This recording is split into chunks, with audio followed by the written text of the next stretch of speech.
ونشهد أن لا إله إلا الله وحده لا شريك له،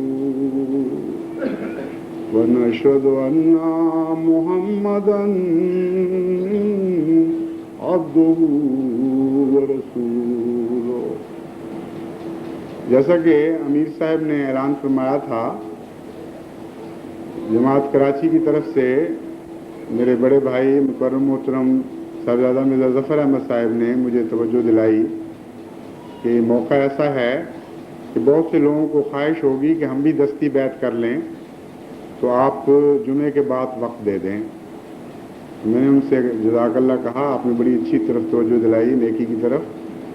تو ان سے میں نے گزارش کی تھی کہ وہ امیر صاحب سے جا کر بات کر لیں، چنانچہ اسی کے نتیجے میں ابھی امیر صاحب نے اعلان کیا ہے. تو بیعت کے وقت جیسا کہ بیان کیا گیا ہے، صفوں میں ہی بیٹھے رہیں. زیادہ سے زیادہ ہاتھ رکھنے کے لیے اگر تھوڑا سا آگے سے رکھنا پڑے تو وہ تو مجبوری ہے، لیکن نظم و ضبط کے ساتھ، خاموشی کے ساتھ اسی طرح بیٹھے رہیں جس طرح ربوہ میں بیعت ہوئی تھی. ایک ادنا سی بھی بد نظمی نہیں ہوئی، پورے کے پورا مجمع باہر بھی اور اندر بھی اسی خاموشی سے بیٹھا رہا اور ہاتھ رکھ دیے ایک دوسرے کی پیٹھ پر. اور پھر یہاں جسمانی رابطے کے اظہار کے لیے، ورنہ اصل رابطہ تو قلب کا خدا سے ہوا کرتا ہے، اس میں جسمانی اظہار رابطے کی ضرورت نہیں. مگر یہ بھی سنت اولیاء اور سنت انبیاء ہے، اس لیے ہم اس سنت کو اختیار کرتے ہیں. یہ میں اس لیے وضاحت کر رہا ہوں کہ بچے بھی ہوتے ہیں، نئی نسل، نئے آنے والے بھی ہیں، ان کو حکمت سمجھ آ جائے کہ ہم بدن کے واسطے پر اس لیے زور نہیں دے رہے کہ گویا بدن کے رستے سے خلوص بہتا ہے، بلکہ اس لیے کہ ہمارے بزرگوں کی، ہم انبیاء علیہ السلام کی یہ سنت ہے کہ ظاہری رابطہ بھی قائم کر لیا کرتے ہیں. حضرت مسیح موعود علیہ السلام جب بیعت لیا کرتے تھے تو یہ مناظر صحابہ بیان کرتے ہیں کہ جو نہیں پہنچ سکتے تھے وہ پگڑیاں کھول کر پھینک دیا کرتے تھے کہ پگڑی کے راستے سے تعلق قائم ہو جائے. تو اسی سنت کی پیروی میں ہم یوں کریں گے، ورنہ میرے جسم سے ذاتی رابطہ جو ظاہری ہے اس کے کوئی معنی نہیں ہے. ویسے سنت ابرار ہی ہے جو معنی پیدا کرتی ہے ان چیزوں میں. تو پھر ہم انشاءاللہ بیعت کریں گے اور نماز کے بعد، اور اس کے بعد دعا ہوگی، پھر رخصت ہوگی. عباد اللہ رحمکم اللہ، ان اللہ یامر بالعدل والاحسان وایتاء ذی القربى وینہی عن الفحشاء والمنکر والبغی یعظکم لعلکم تذکرون. اذکروا اللہ یذکرکم وادعوہ یستجب لکم ولذکر اللہ اکبر.